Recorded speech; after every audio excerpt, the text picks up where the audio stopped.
Hi, and welcome to Eminent Americans. I'm your host, Dan Oppenheimer, visiting adjunct professor of the contemporary American intellectual scene. My guest on the show today is a repeat guest, John Pistelli. He's the proprietor of the Grand Hotel Abyss Substack newsletter and its affiliated lecture course, literature lecture course, The Invisible College.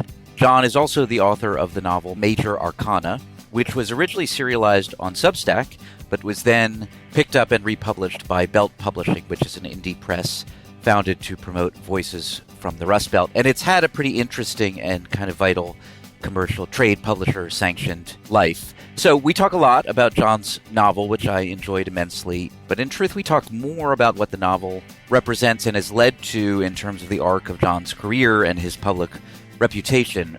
He's blown up over the last year or two. I mean, in a modest way, but I think that's an apt way to describe it. He's become one of the presiding sages of Substack, a reference point for a lot of people who are looking to kind of see what's going on in the literary intellectual space on Substack. He's been mentioned, mostly favorably, in The New Yorker for his novel. He's been criticized, mostly respectfully, in the Wall Street Journal and Compact magazines, and he's gotten a bunch of other reviews, mostly positive, some negative. But the book's gotten some attention, and I'm curious in this conversation what that's felt like for John, who's somebody he's in his early 40s. He's not an old man, but he's been working on the margins of the literary scene and the academic world for many years. And so I'm wondering, is there discomfort in being the center of some attention when to some extent his sense of himself as a literary figure has been as someone on the margins, but also has there been pleasure? Has he enjoyed it? And so on. So we talk a lot about that stuff. I always find it a pleasure to talk to John. He has such a lively intellect, and I feel like I can feel him thinking his way through his answers to my questions, which is perhaps the main quality that makes for a good guest on the show, I guess, along with having actually some interesting things to say at the end of thinking them through. I guess it's possible to think through your answers and say boring things, but that's not the outcome with John. So I had a great time talking to him, and I hope you enjoy the conversation as much as I did.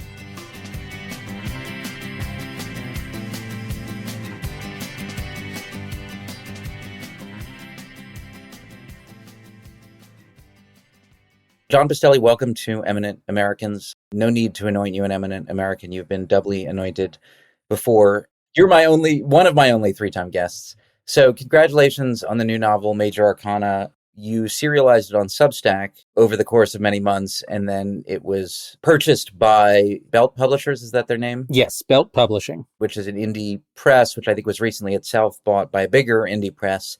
But congratulations, it's done remarkably well. I mean, I think it's gotten more attention than most books do, period, much less books that started out self-published and then were published by an indie press. So I hope you're enjoying all of that and can absorb the congratulations from me. Yes, well, thank you very much. Yes, it is fun. It's a little nerve-wracking because there's a certain, there's been a certain controversy or contention about it. A lot of headlines about can you serialize the great American novel on Substack? No, no, says some reviewers in prominent publications. I was actually a bit surprised at the extent to which this is my first traditionally published book, and I was surprised at the extent to which the attitude, and I don't think this is peculiar to my publisher, I think this is common. I don't think I realized the extent to which the attitude is there is no bad publicity, that a bad review is controversy. Controversy sells the book. Don't get upset about bad reviews. So I didn't realize quite that. You should just be happy they're mentioning you in these venues. If you're mentioned at all in these venues, you're winning. So that's been an interesting part of it.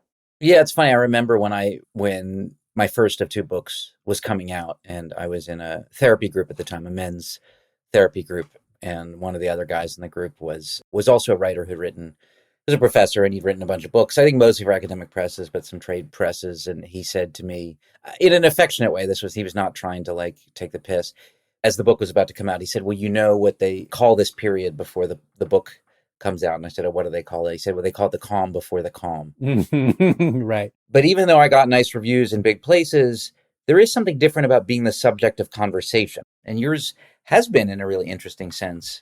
Most of the attention's been positive, I think. I know there was a mean review in Compact magazine, and I guess there have been some other, mixed reviews. But most of it's been positive, I think, hasn't it? Yeah, I mean, most of the discourse on Substack, sort of subsequent to the book being published, and even before the book was published in its final form, has been positive.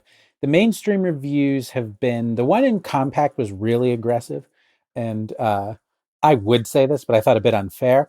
And then I received more mixed reviews in the Wall Street Journal and the New Yorker. The New Yorker piece was mainly focused on your other eminent American guest, Naomi Kanakia. She was the main focus there, but my book came into it in the course of an essay on Substack and what's happening there. And that one, I don't even know if it was mixed. It was just a appraisal of the book that I thought both of those, the more mixed one in the Wall Street Journal, the fairly neutral one in the New Yorker, I thought were perfectly fair. They characterized it. The thing they said in the New Yorker, they said it's more like paging through an encyclopedia than being carried along by a current. And I thought, well, I wrote a doctoral dissertation on James Joyce. That sounds great to me. That sounds like Ulysses to me. I'm fine with that.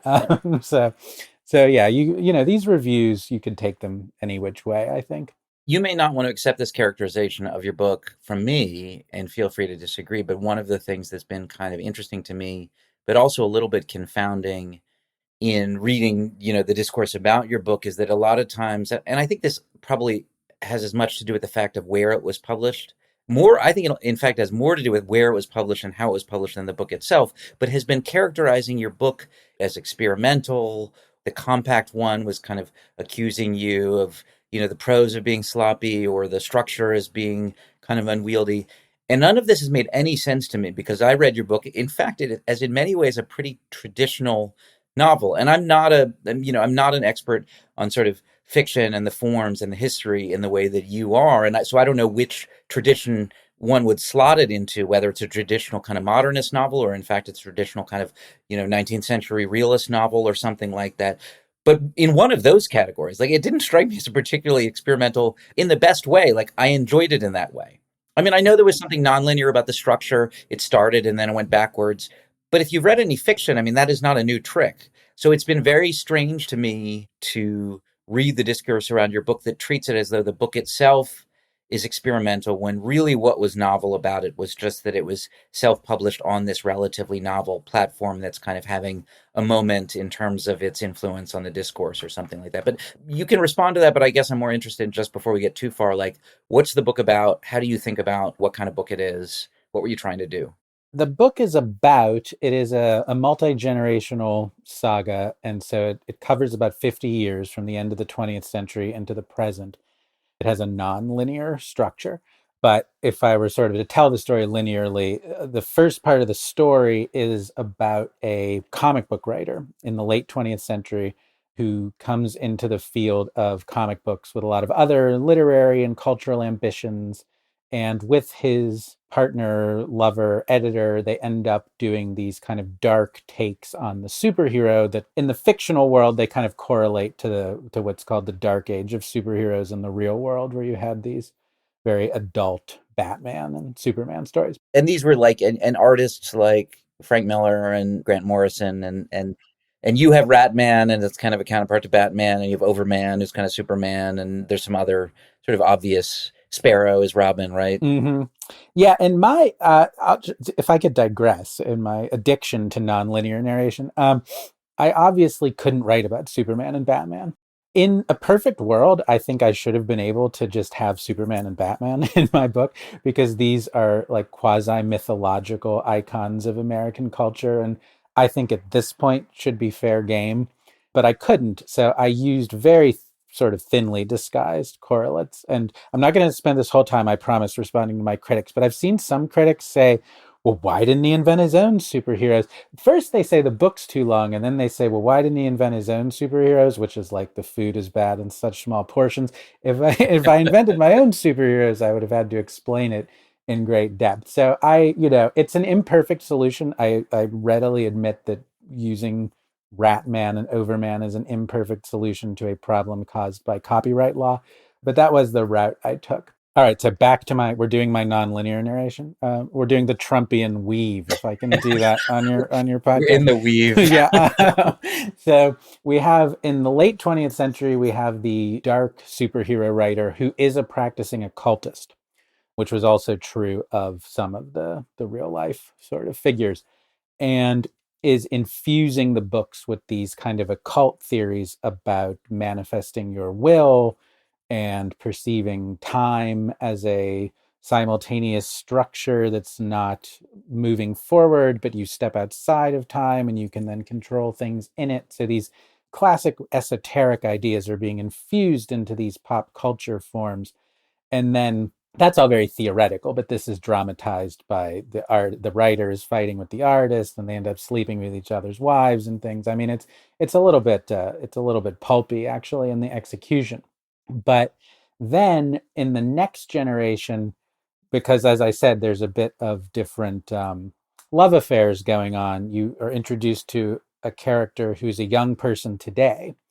And the novel begins with a young person today killing himself publicly on a college campus while a strange young woman who's a friend of his is filming it. And so these turn out to be characters who are, or at least the young woman filming it, turn out to be the sort of next generation, the progeny of the occultist superhero writer. And again, on like the thematic level, I'm trying to trace out these magical, esoteric influences in pop culture and how they've shown up in youth culture and online culture today. And then on the pulp narrative level, you're asking, well, who is this girl's father and who is this girl's mother and how does it all relate? And so hopefully some suspense is generated there. So I'm not good at elevator pitches, but that's the overall arc of the book. Yeah, and I would say just as a reader, as a fan, it's a ripping good yarn. You can use that for the Thank you. cover of the next day novel. A Yeah. ripping good yarn. I both wanted to see what happened next, and I also enjoyed it at the level of page to page. And you write nice prose. I mean, that was the criticism. I think that was in the compact piece. She took out a sentence of yours and kind of pointed out all of the ways in which it was a bad sentence. And I don't even want to weigh in on that because by the time I'd like read some of that and read some of the back and forth on it, I couldn't really see the sentence clearly Right. at all Right. anymore. So I have no idea whether it was a bad sentence or not, or there was some way you could have refashioned it that it would have gone down easier. I will say it's a bad example, even if it is a bad sentence, it's a bad example because you're just a good writer. I mean, you're just a good writer in terms of your control of sentences and the rhythm of them and the cadence and the word choice and things like that. It's a dumb example in the context of your novel, but it's also a dumb example in the context of what was the larger argument, which I think was just a kind of knock on Substack slash self-publishing and the kind of let's be real, this stuff is all pretty amateurish. It's not that one could never plausibly make that case, and you could make an argument that Substack as a platform is encouraging amateurish writers, and I would take it seriously. You're just not a good case study for that because you're a professional writer and you write professional sentences. Thank you. Yes. No, I thought, yeah, it's strange to be made kind of the mascot of this idea of the rebel or the dissident. I mean, I have a certain amount of academic credentials. I mean, I have professionally published fiction and nonfiction. I just happen to have self-published this, but then it was picked up. It was traditionally published. It did receive an edit. So it's not really a very good, it's not like I cranked it out in the basement on some kind of mimeograph machine or something like. Now, the other two responses in the mainstream media, which were Sam Sachs in the Wall Street Journal and Peter C. Baker in the New Yorker, they were actually provoked by something I meant to be provocative. So I didn't mind so much that they maybe weren't persuaded by what I was doing because there was a certain polemical maximalism to the novel where I think, now I'm going to overgeneralize and make broad sweeping claims, but We're in the weave, man. right. Do whatever you want. Okay. So it seems to me that for a long time in American literature, for like 20 years, ever since, I think it was exactly 20 years ago that James Wood denounced hysterical realism, if you're familiar with that argument, where he was, and I have immense respect for James Wood. I'm not a James Wood hater. I was very influenced by him when I was young. I read those essays when I was in college.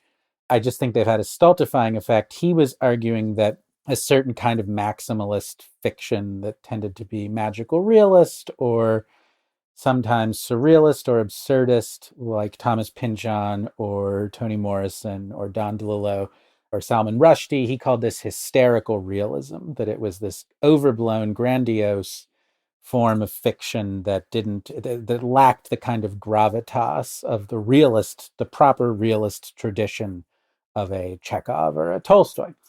And like I said, I was young. I was in college when I read those essays and I was very struck by them. And for a time, like I let them really turn my head and was like, no, I was wrong to like Don DeLillo and Toni Morrison. But in fact, I wasn't wrong to like Don DeLillo and Toni Morrison. And I think that the direction American literature went, the novel went, particularly toward the kind of autofiction trend of very first person fiction with a very spare, pared down style, kind of depressive anhedonic style. Joyce Carol Oates famously said, wan little husks of autofiction.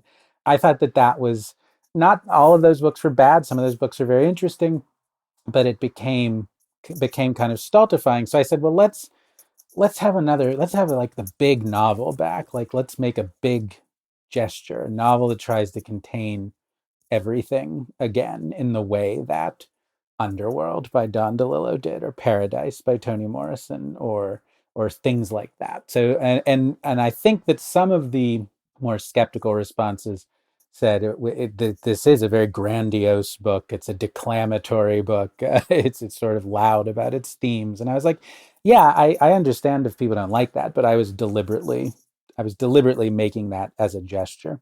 When you say it was sort of polemical, the book was polemical. How did that manifest? Was that in things you wrote around it? I mean, I think you wrote an introduction to it when it was serialized. Is the polemic existing primarily kind of around it, or is it just in the structure of the book itself? And I'm trying to remember if the book kind of announces it. Is there some monologue where Simon Magnus declares that American fiction has become too austere and too minimalist and it needs to be blown open again, or is it just evident in just how you did the book?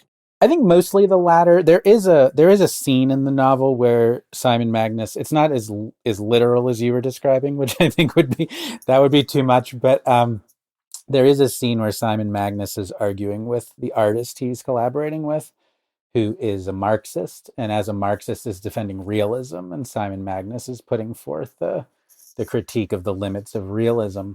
But I don't know if people are responding to that. I think partly it's the length. It's not that long, but it's pretty long. And the kind of grandiosity. But I think some people also are slightly put off by the straight up magical realism that happens in the book. One of the things I thought I'd do in writing about magic and esotericism is just take them as if they were real. So not a debunking of the fact that you can manifest your will in sometimes supernatural ways, but what if you could? And then what would be the ethics of that? And part of my one doesn't write a novel to make a point, but if one did, part of the point would be that you'd end up in a world that was just as morally complex as if magic weren't real. I mean, you'd still be faced with all the moral questions you'd be faced with otherwise.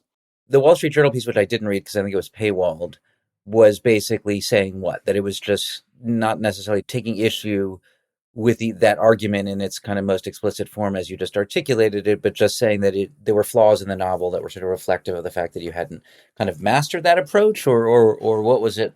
That was Sam Sachs. He seemed to think I'm really demonstrating an unseemly familiarity with my bad reviews. But he seemed to think, and this isn't wrong, that I was being really kind of in your face about the tactics. He didn't think I was being amateurish. He seemed to think I was being contrarian, provocative. Because there is maybe we should talk about this.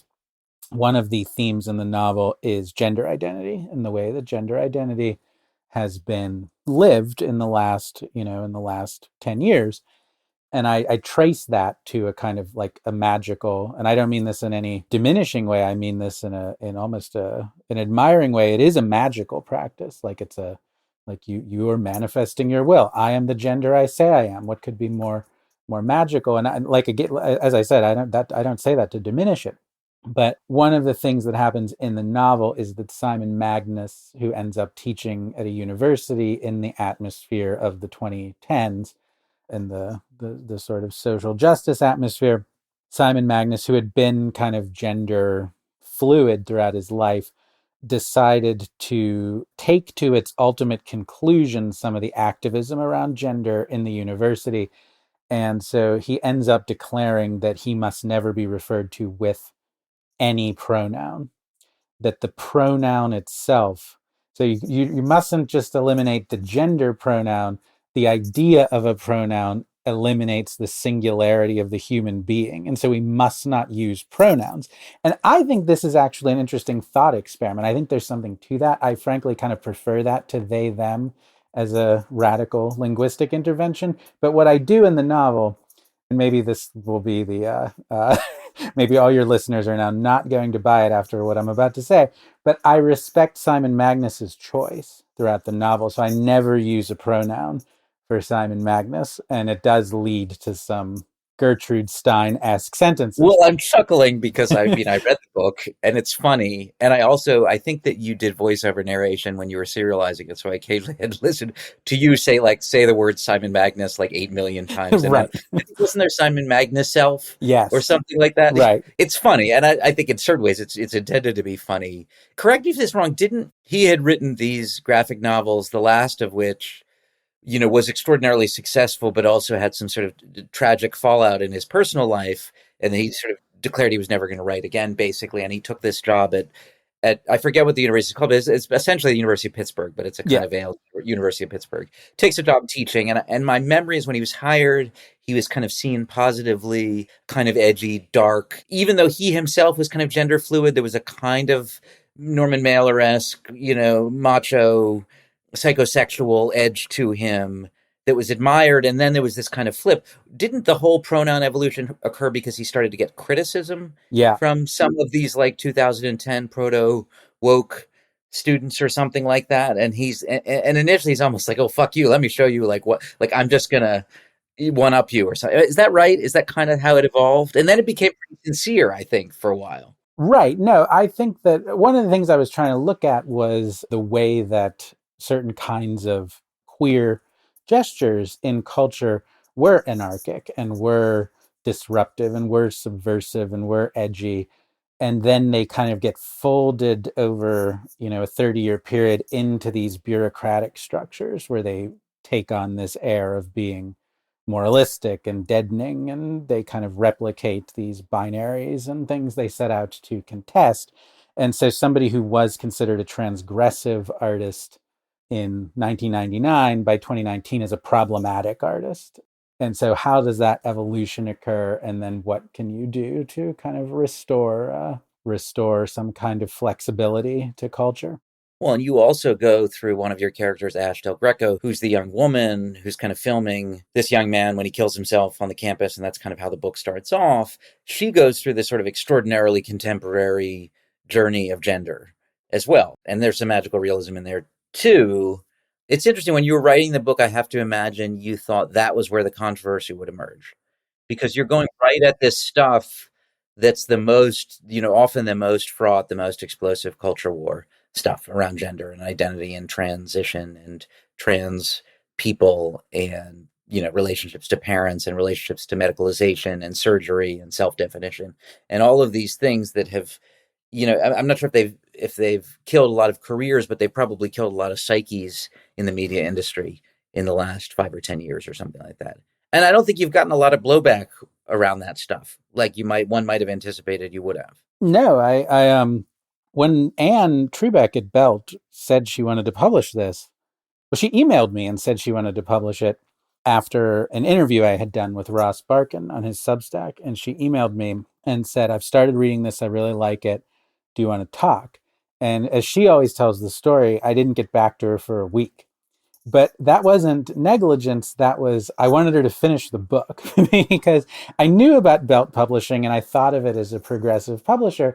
And so then I called her after a week and I said, you sure you want to do this? This could be controversial. She said, I read it. She said, I think it's a novel. I don't have an ideological litmus test for novels. I also think it's open to interpretation and reasonable. And you're right. I have not gotten blowback. In fact, I had to laugh because the sentence that was isolated in the Compact review to demonstrate my amateurishness was about a pronoun, in this case, a demonstrative pronoun that had an unclear reference. And I said, boy, I thought I made a joke about this on social media. I said, I knew that the pronouns in this book would be controversial, but this is not what I was imagining. but yeah, nobody. It's. I mean, people who read it initially on Substack talked about that element, but the mainstream reviewers didn't. And I think the ideological climate has shifted so much in just the last year that while the novel does satirize certain excesses around gender activism, I think the mere fact that it just takes seriously and is non-dismissive of the idea of gender fluidity, of wanting to escape the gender binary, of not occupying a clear gender identity. Just the fact that it takes that seriously and it's a serious and weighty treatment of that subject almost puts it in the kind of progressive camp, just de facto.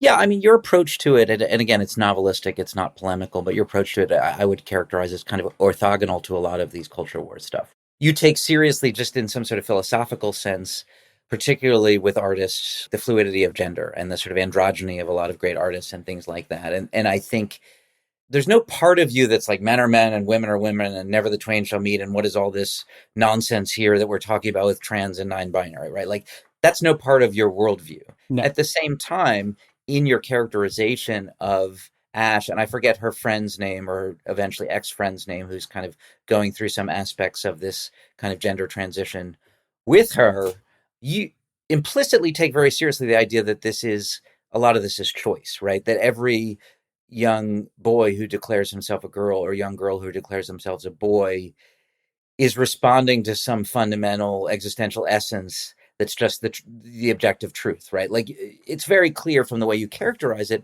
that the kind of social contagion aspect of this, is a reasonable frame through which to analyze it. I think where many places you differ from the conservative is you're like, well, that's interesting. It's almost like, as well it should be. Why shouldn't we be free to sort of Right. decide? We shouldn't sort of preemptively decide that's an illegitimate choice to make, but let's be honest about the fact that it is a choice. It's a choice that's made in the context of this larger discourse that's suddenly making it seem like a viable and in some respects attractive choice to people who in a previous era would have done something else with those particular adolescent energies or rebellious tendencies or something like that. Right. No, I think that's a great way to put it. Thank you. And to the extent that there is a satire or a critique, it's a satire or a critique of the way that some of the activism around these issues ends up kind of reifying the identities they say they're trying to open up. Like, I'm non-binary and you're not, which is obviously a binary, and things like this. Like, or it becomes like this third sex that's its own thing, and so now we have three distinct sexes where there once were two. And I guess I'm more on the side of the transgressive, because I'm old, Dan. I'm more on the side of the transgressive '90s artists about let's open these things up, let's keep them open, let's not turn everything over to the bureaucratic labeling office. The New Yorker article was interesting. This was a very big deal. I know not everybody listens to me is kind of deep in the Substack world like John and I are, but this was a very big deal in our particular corner of the Substack world, which is, do you remember the headline of it? I was like, will the next great, or was that the compact, will the next great novel be written on Substack? Was that the compact one? They were both, they had very close titles. They were Will the Next Great Novel and Is the Next Great Novel. It all comes back to grammar, verb tenses. That's what all these arguments are really about. Right. But essentially it was taking, as you said, Naomi Kanakia was the main sort of text subject of this thing, but you were the second most, and it was talking about stuff that you and she had written, but in the context of a larger question about whether, I think Substack in particular, can be a platform on which good, meaningful, substantive, interesting, vital culture can happen. And maybe even further than that, like, is it the only place it's going to happen in the short term? Are the sort of establishment media platforms, publishing houses, too conservative, too hidebound to sort of publish the stuff that's going to be the most interesting and vital? Was it exciting for you to see, even though the assessment of your book was mixed, being evaluated in that sense as emblematic of a trend and taken seriously in the New Yorker for a writer, at least historically, was a big fucking deal?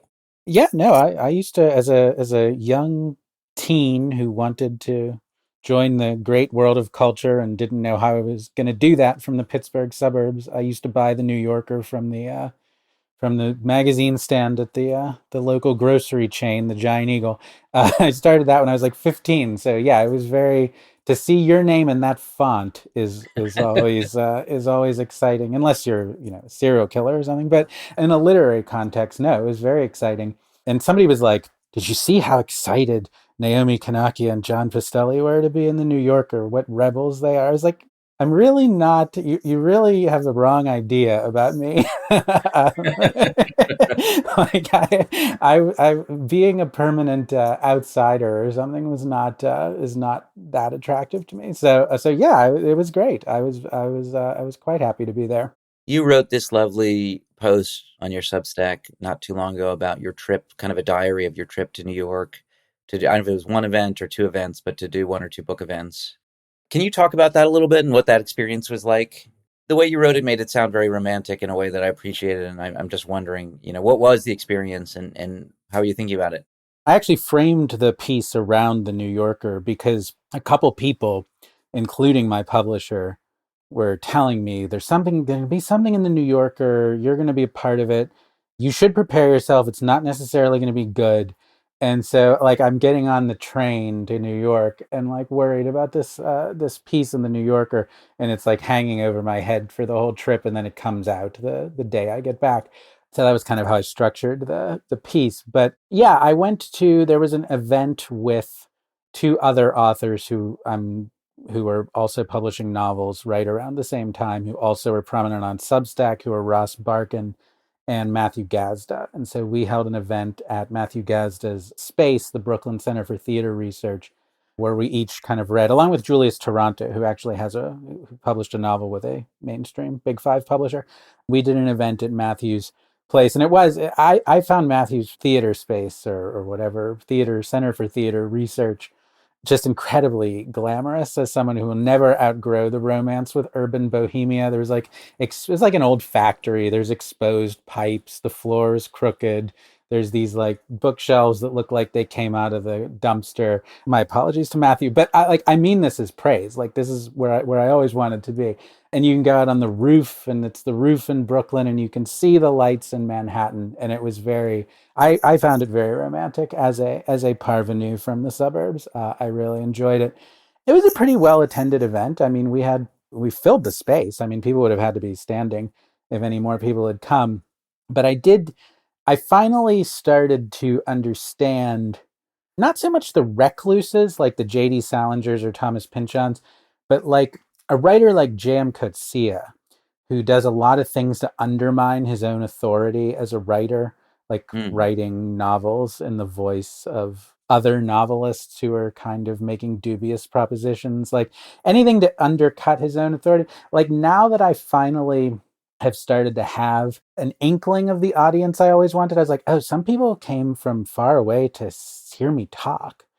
I always wanted that, but then now it's like, wait a minute, who am I to who am I to tell anybody who's come 500 miles to see me anything?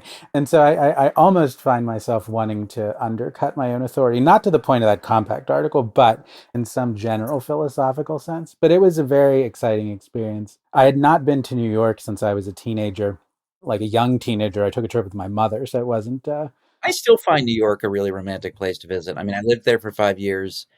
I love going back. There's all sorts of different kinds of spaces. And I think in your posts you sort of talk about a few of them, but like the way you're describing, Matthew Gazda's theater and like I just think New York is full of those kinds of vistas and spaces and I often feel like I'm in a movie, particularly if I have like two or three drinks in me and there's a Yeah. little bit of like nippiness in the air and walking along whatever the brownstones in Brooklyn. I don't know. I love it. Yeah, there was a moment I wrote about where we were going from Matthew's place to a bar a few streets over, and it was like midnight, and we found these like stylish people in their stylish garments at midnight digging vinyl records out of a dumpster, and we stopped and talked to them. And they're these Russians who came over to get MFAs in fine arts and opened a bookstore. And I had these extra copies of my novels. So I was like, "Oh, I'll give you my books." And we were talking about Russia and art, and it was like, this does seem like something from a movie. Like, just meeting these very interesting people by a dumpster at midnight. I'm interested in your feelings of sort of uncertainty or insecurity around being authority. I mean, one of the things that's I like about your persona on Substack, and I think it sounds like it preceded it when you were on other platforms, there is a kind of theatrical grandiosity to your self-presentation. Yeah. So you're not somebody who runs away from that. I mean, No. I wouldn't say that that's not the voice of the novel precisely, but John Pistelli, the writer of Grand Hotel Abyss, your Substack, and the voice of the Invisible College, which is your series of lectures on literature that you offer to paid subscribers, is a moderately grandiose figure, a kind of quasi Victorian. Where did that come from? I mean, I want to get into your discomfort with actually stepping into that role, IRL. But like, where did that self presentation come from? Is that something that evolved over time, or was there like a epiphanic moment where you're like, this is who the persona of John Pistelli is going to be in the world? This is an inadequate explanation because I don't think other people in my generation write this way. I think they do the millennial self-deprecation, like, "Hey guys, I just wrote a thing," like in all lowercase. But but and I don't know where they get that, because when I was growing up, buying the New Yorker from the rack in the supermarket, or going to Borders Books and looking at the literary section, I mean, the writers were, you had Susan Sontag, you had Gore Vidal, you had Christopher Hitchens, you had Camille Paglia, you had Harold Bloom, and all of these figures in their own way were grandiose and took on these incredibly commanding and authoritative voices. And I think I just thought that's how you had to write in some way. You had to style yourself as this presence on the page that was really kind of making a mark with these sweeping claims, the way that What I would have said about all of those people, though, is that there was less irony, there was more sincerity in their grandiosity with you. I think I always know with you, there's an irony to it, right? a little bit, yeah. We know that you know that you're putting on a certain role, and I don't know that I would have said that about any of those other people. Maybe, I mean, you know that like Camille Paglia is being performative, but even then, I think it's different from the sense that she would be self-consciously creating a kind of Paglia-esque persona that she's kind of making fun of at the same time. And I feel like you're kind of doing that. A little bit, yeah. I think the medium is maybe the message here. Like, I'm kind of aware of the different kind of parasocial relationship that the online world, whether the like Substack or a podcast, invites versus print, because it's a lot more visible that we're all doing this on the online world. It's like more because we don't have the authority of print, and we're all obviously straining for an audience in the same kind of space. You have to have a little bit of irony about it. So that might be the reason there. I'm wondering if the persona provided you any kind of sustenance or something like that when you were sort of soldiering on in obscurity for all these years, self-publishing your novel, publishing a blog on, you published on Goodreads, I think on Tumblr, on, was it Typepad? I mean, you've been on all these different platforms where I think you've always had readers of one sort or another, but you haven't broken through, I think, in the way that, arguably you have in the last year or two or something like that. So is there some relationship between like presenting yourself as this kind of font of wisdom and authority in all of these low places that's kept you going? Yes, yeah, definitely. I don't know if it was consciously calculated, but it was a strategy to an extent to sort of make myself seem important sort of through the tone in which I wrote. And it, to an extent it's worked. But maybe writing is always situational in that way, and to the extent that you get the external social proof of your importance, you no longer need to do it yourself. And in fact, it would be gauche to do so, and it's time to become more reticent and humble. Somebody once said of me, of something I wrote, that in my memory, it's like he sounds like an older man than he is, or something like that. I don't think it was a criticism or praise precisely, but I think I took it as praise because I had very self-consciously in the process of writing over time just decided that I had to arrogate to myself the authority to just say what I thought without hedging it in what somebody else thought or citations, or if a sort of methodical argument would slow down the piece to its detriment, I would just say the thing and not give it the kind of foundation prior to that, because I cared more about the sort of speed of the piece and its readability than I did about establishing my credibility. So I took it person in this very deep personal way as a compliment, because I think it was a big important step in my development as a writer, or my capacity as a writer, to just decide that by virtue of myself I was entitled to say things about the world, and they would live or die based on whether or not I wrote them well enough and they were smart enough, and that was up to the world. Yes. And so this might surprise some people, but I don't have an MFA, but I do have a PhD. And actually, a certain amount of that is built into academic training. I don't know if you've experienced this, but when I was in grad school, I remember me and some other members of my cohort, our professors would tell us, like, you can't do the 3-page apologetics at the beginning of the paper. Just get into the argument, make briefer reference to any kind of supporting theory. And I even remember there was a seminar where somebody was called upon to say something in a graduate seminar and said, I don't know if this makes sense. It's probably half baked. And the professor, who is this very, actually somewhat famous, I can't name this person, but somewhat well known Marxist critic, said, and I believe this is a boxing metaphor, but I'm not sure. But he said, never lead with your chin. And I did take that to heart. Like, just say it. If it's, you just got to put it out there. People are going to criticize it. People are going to criticize you no matter what you do. So you might as well just come out with what you have and let the chips fall where they may. That's funny. I would have said academia would prepare you in precisely the opposite way. It probably depends on the discipline, but so many worlds of peer-reviewed journals and peer review, even if you're publishing with a university press, the feedback from reviewers is, well, you didn't cite this person. You didn't explore this kind of area, this potential avenue of criticism, or this potential avenue. Sometimes when I'm reading peer-reviewed stuff in various disciplines, it drives me nuts because they'll spend pages and pages laying out utterly obvious things, or referring to 8 different people who said this thing, in order to then say something which often is quite banal when you actually get to it. But even if it's not, like, you could have said it from the front, and if you needed to, footnoted all those other things. So I'm surprised you said that about. Do you think your training was characteristic of academia? Maybe I'm missing a sort of a subtlety in all of this. I think the subtlety would be that I was being trained by people at the tail end of high theory, which I think is famous for its unsupported grand claims, its refusal to define fundamental terms. As we know from the theory of the rhizome, we must abolish the family, like things like that. And as you see from that kind of example, it can be abused. But I think in that kind of like English/cultural studies space, there was a certain premium on advancing the bold argument. That's interesting. That discomfort you felt when you were reading, and you were the person up on stage exuding authority and gravitas and charisma, is that meaningful in some sense? Or is it just I haven't done this before, it's a little weird, I'm trying to kind of process it?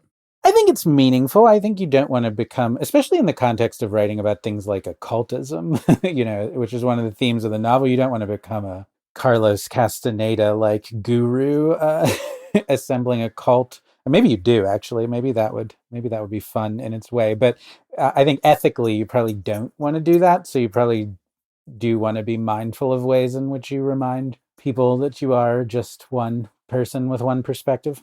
You've been a teacher for many years. You've stood up in front of a lecture hall of students and been this sort of charismatic professor. What's wrong with that? I mean, I would think you'd be very comfortable in that role in certain sense. I mean, maybe not an expert on the occult, but just as somebody, I mean, you're a good talker. I mean, you do something that I'm not sure I could ever do, which is you do these literature lectures where you just sit there in your office or your bedroom or whatever with a microphone in front of you and talk to the microphone with nobody listening at that moment for 2.5 hours. Yeah. On a given text or author or something like that. I mean, you are not somebody who feels uncomfortable in that role of authority and talking as performance. So what is the distinction that I'm missing there? Teaching literature, whether formally or informally in a podcast, it's actually a little bit like writing a novel in that I'm primarily like inhabiting these perspectives and voices that I'm trying to communicate. Like, I may interject an opinion from time to time, but I'm really trying to communicate what is James Joyce saying, what is George Eliot saying.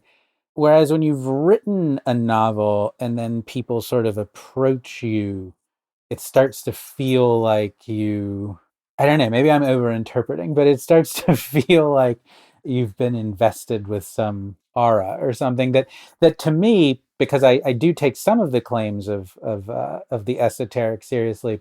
When it's going well, you're really channeling something. You're really a vessel for something.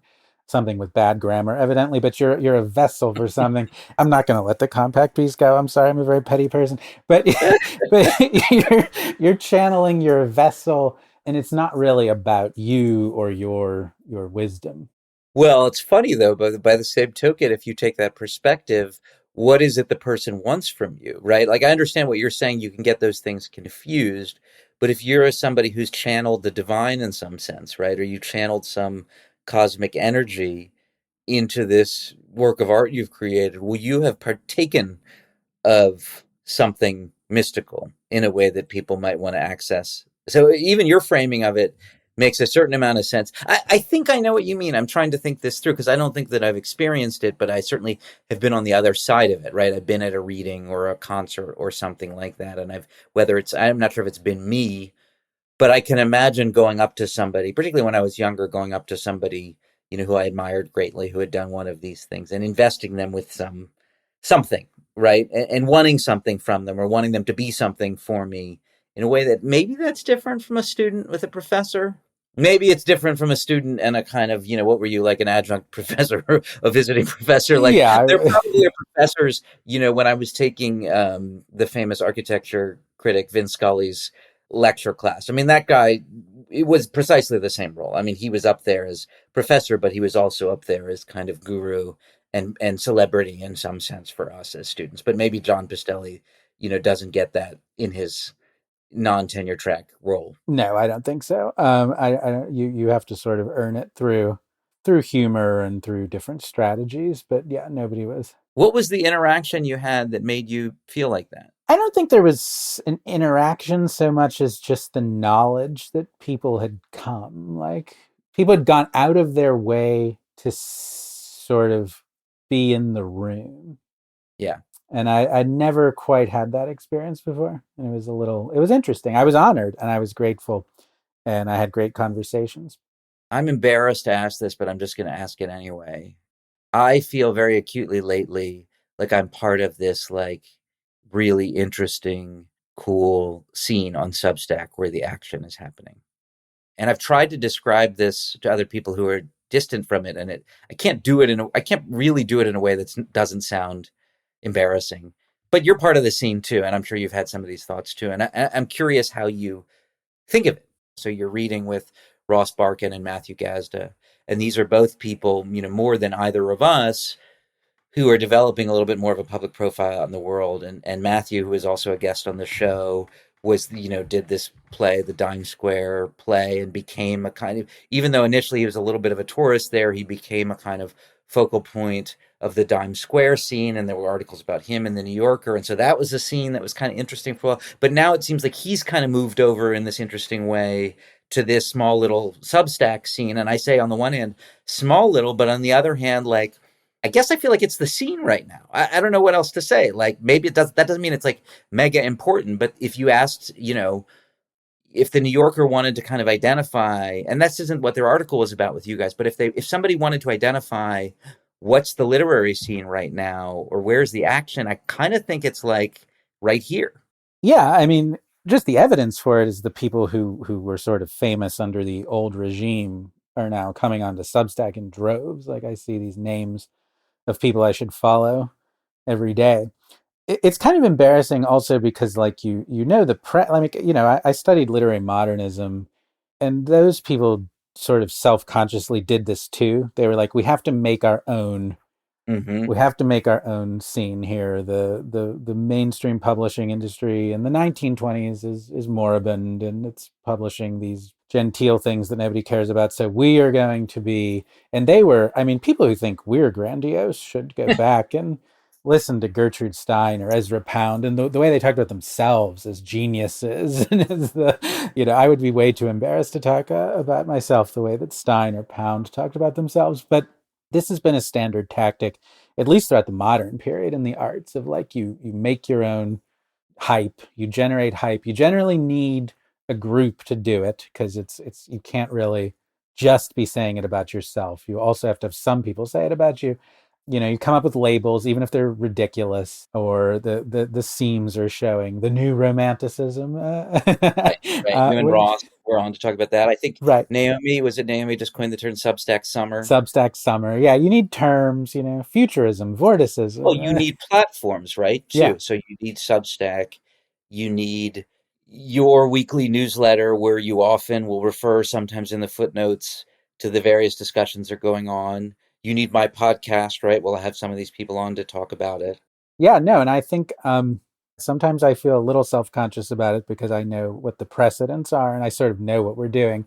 But that's the way culture is made. It's partly a generational succession. I mean, we're all about what in our 30s and 40s. So I think it's partly about our generation sort of coming into power. I feel like an old man on the scene. It's funny. I'm like late 40s. Yeah, I'm no, I'm somebody said because I'm 43 and somebody said, so I think somebody's doing an article for a British publication and they had me and Ross and Matthew and a couple other people and said I'm reading these young men's books. And I was like, I'm 43, like I'm not that young.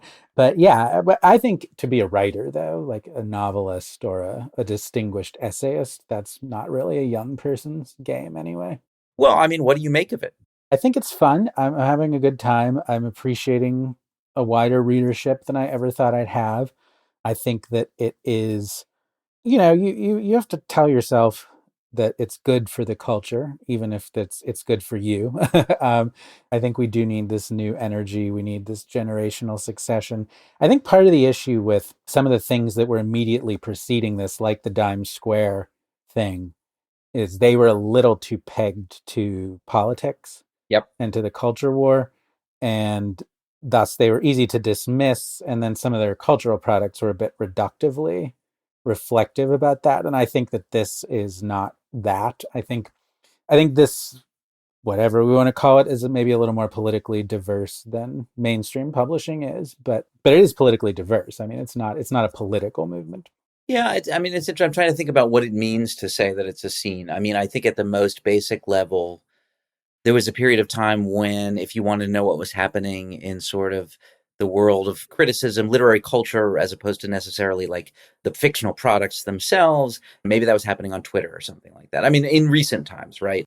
And I don't know what you could say about its significance. I don't think it had a great impact on sort of the writing of books or long form essays or something like that. It's just that that's where the sort of energy was, conversational energy was coalescing at some point. And so I think right now, my guess is if you want to know what's happening in terms of what books are people talking about, what writers are people talking about, what was the kind of party or reading you should have gone to, if you weren't on Substack and you weren't subscribing to like Ross's Substack or yours or a few others or something like that, you would feel like you're going to miss out on it. So at a minimum, it's sort of like, well, this is where this very specific kind of conversation and meta conversation is happening. And then I think you get into these larger questions about what is it symptomatic of or emblematic of in the culture, right? So Dime Square was politically coded in certain ways, right? I mean, at a very, there was sort of literal way, these were people who were going out when the COVID restrictions were, and I talked to Matthew about this some, when the COVID restrictions were the most severe. These were people who were going out, meeting in person, seeing plays, getting drinks, things like that. So then it had that kind of, it was political in that sense. And then I think there was also in some of the texts that were produced, there were sort of explicit politics to it.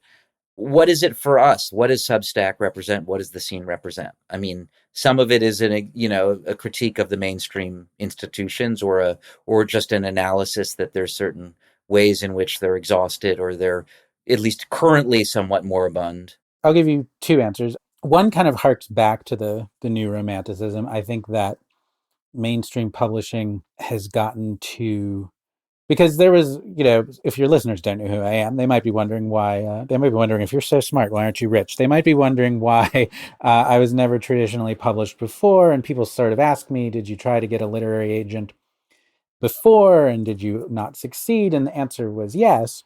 And what I tended to find was, and I'm very, very, very deliberately not engaging with some kind of vanishing white male discourse. I don't want to have that conversation. What I saw was a very bottom line fixated, very much what had worked before, very much a desire to compete with prestige TV.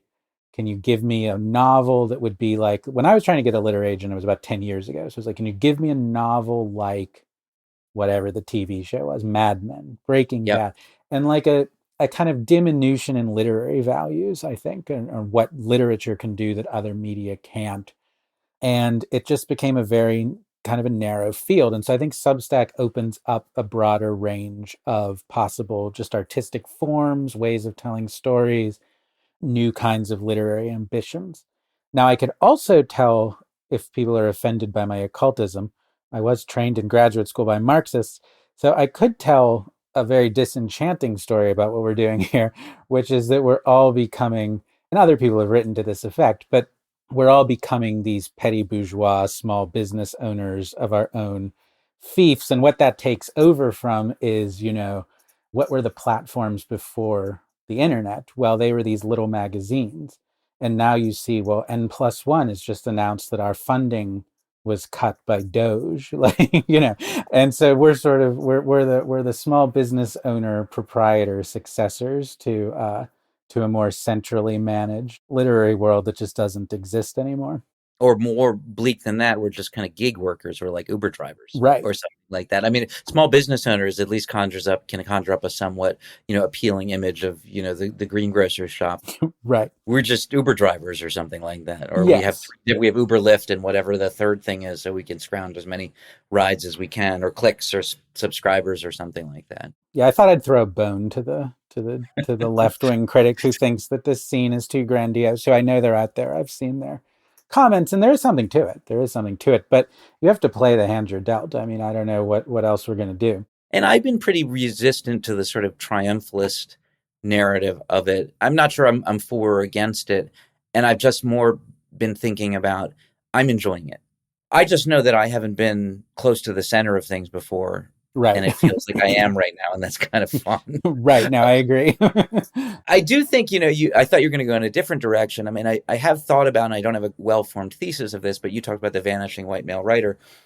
I do think there is a way, and I want to be very careful about this. If you look at who the figures are on subs, like a lot of the people in our corner of Substack, it is a lot of white guys. It's a lot of Jews, I think. Maybe it's a surprising number of Catholics like you. I mean, I've wondered sometimes if there is a sense in which one of the things that's happening on Substack is these sort of types, these demographic types that used to be, rule the roost in a lot of these spaces in sort of relatively high culture or journalistic culture or something, who rule the roost much less than they used to. And you can argue about the causes, whether it's like they're being unfairly squeezed out because there's a bias against white men, or it's just that they're all much more intensely competitive and there's a lot more people vying for a limited and shrinking number of spaces. Whatever it is, I do sometimes think of Substack as a kind of place for refugees from that who still have a very strong sense of entitlement to have something to say. Sure. Yeah. Obviously, I have a sense of entitlement that I have something to say. Like, I'm not, I have to live my life. I can't live another person's life. This is going to sound very sort of capitalistic of me, but there's something nice that, like, whatever it is we get on Substack, in some sense we've earned, right? Like, it's not, I'm sure there's ways in which, and there's ways in which I take seriously questions of like entitlement and white male privilege and how that sort of conditions how we're received in the world. And I don't want to be totally dismissive of that. Some of those dynamics might be in play. And of course, some of us, me more than you, but you in some sense with your PhD, are coming into this space with some kind of institutional pre-verification already, right? And so it's not totally starting from scratch. But if we earn subscribers, if people are talking about what we're saying, it's not because anybody has handed something to us by virtue of our gender or our race or our cisnormativity or something like that. I mean, part of my discomfort with the white male thing is that the way that discussion is often happening is, well, usually at this level, it's just left at male without white, but men aren't being able to authentically express the male experience, which isn't really what my fiction is about. I mean, really, the Major Arcana is about gender fluidity. That's what it's about. And so it's not really... And if you wanted to do there wasn't like a butch man to be seen. And no. Maybe what was his name? Marco Cohen? Cohen, yeah. He was a little bit butch, but I mean, even right. So, not so butch, Right. If you want to do a sociological analysis, my book, Ross's book, Matthew's book, and Noah Cuman's book, almost all really center on female characters. I don't know, that could be appropriation. That could be, I don't know how you want, in Matthew's case, a woman of color. I don't know how to understand that sociologically. It is something I noticed. I think that these changes are going to manifest themselves maybe in ways not fully conscious to the writers. But I've just always been very resistant to, I never really liked, I don't know. I know that sometimes it can be necessary, but I don't really like making identity claims in place of aesthetic claims. And I don't want to make them on my own behalf either about I don't want to cast myself in some kind of role of the victim. But Well, I was hesitant to get into it because I don't know what to say about it other than to observe what seems like the fact of it, what yeah, seems like the demographic fact of it. I don't know what its meaning is. You could characterize it in different ways. I was listening to Jay Caspian Kang and Tyler Austin Harper on their podcast on Andrew Barriga, who's a novelist who has a Substack, and they were talking about the kind of white male writer thing. And I think Andrew had written some post on Substack. But from the podcast, one of the points he made is like, maybe there's something true about the fact that mainstream publishers don't want to publish books by white male writers. It's like maybe that's true, but don't let that stop you. Like if you let that stop you, if you're not writing the book that you want to write and writing about the things you want to write, don't come crying to me. Like nobody promised you a book deal. right. And I think in that sense, like there's something admirable about what we're doing. I mean, I'm not, you're not complaining about what the world hasn't given you. I'm not complaining about what the world hasn't given me. We're just doing the things that we wanted to do Right. with the platform that's available to us. That's relatively accessible. It's interesting to me to think about. I mean, you're talking about you walking around with Matthew and Ross. And so it's three white dudes between the ages of 37 and 43. I don't know. There's something, right? I mean, Yeah. maybe it's a total accident, but it doesn't seem like it's total accident. No, and we even said, because it was at the reading, it was Ross, Matthew, Julius Taranto, and I, and we didn't actually know Julius Taranto's background, but we said, between your surname and your physiognomy, you're probably Jewish or Italian, right? And he said, yes, I'm Jewish. And so I said, and so Matthew said, we have great diversity here. We have 2 Jews and 2 Italians. So you're right. There is something happening there ethnically. But yeah, I don't fully know what to make of it either. What are you working on now? Are you working on another novel? Not yet, but I will. You must have a nonfiction book in you too. There are people who want me to publish not even something new, but some compendium of some of the things I've done over the years on my website or on my Substack. And so I've been talking to some people about that. I do think there are people willing to publish my next novel. I just haven't written it, but I tend not to do that. I tend to sort of wait around for a little while, year or two, and then it sort of comes out in a rush. I just need to assimilate new experiences and new knowledge. I don't know. You still teaching? Yeah, I'm mostly teaching online because I've moved back to Pittsburgh, but I'm still teaching at a Minneapolis-based art school. But I'm teaching online for them, and then I'm doing my How many courses? 1 to 2, and then the Invisible College, which is actually doing pretty well. So between those 2 things, I'm holding things together. Do you feel, maybe last question, like on the other side of this success of the book, and I guess kind of legitimization of you as a writer, as a novelist, as a sort of public artist or something like that, do you feel any different? I mean, it's very new. I guess that's like, well, there's 2 things, right? I guess there's that, and then there's the success of your Substack. It's relatively new. Do you feel different at all? Is there some, maybe you couldn't quite pin it down, but some quality to you, how you feel when you go out in the world and tell people you're a writer or you're a critic or something like that? Oh, that's it. Yeah, in the world, not that much now, because I don't know how much weight that carries. Though I will say that I don't come from an academic background or anything like that, or I guess I come from an artistic background in a minor way, but not in our way. And so my family understands book deal. My family understands my book is in certain bookstores. I've been in this magazine. My family knows what the Wall Street Journal is. I've been in the Wall Street Journal. So that's a certain legitimation. I do. My cousin's, one of my cousin's children, she told him I wrote a book, and he said the only thing more boring than reading a book would be writing a book. He's in middle school.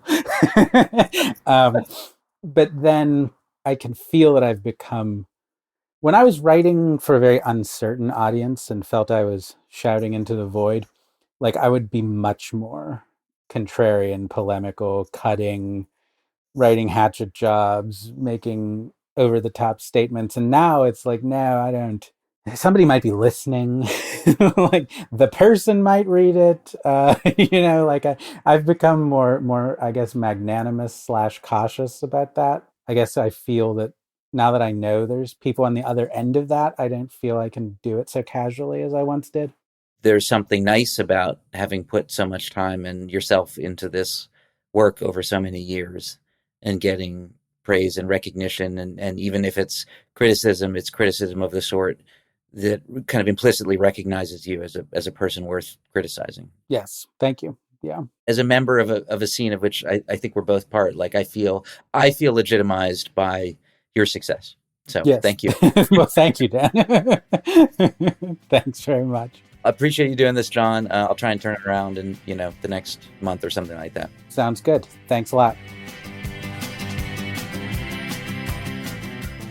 This has been another episode of Eminent Americans. Big thanks to my editor, producer extraordinaire, Robert Scaramuccia. Big thanks as well to Alec Owensworth of Clap Your Hands, Say Yeah, for letting us use his music for our intro and outro. If you liked what you heard, and I imagine you did, if you've made it this deep into the episode, then please rate us on whatever the relevant podcasting platform is. And if you have any questions or comments, email me at djops@gmail.com. That's djopps@gmail.com. I promise to respond at least until the faraway and probably mythical day when I have such a vast audience that I can't in good conscience respond to all the emails while still upholding my responsibility to my loved ones. Have a great day.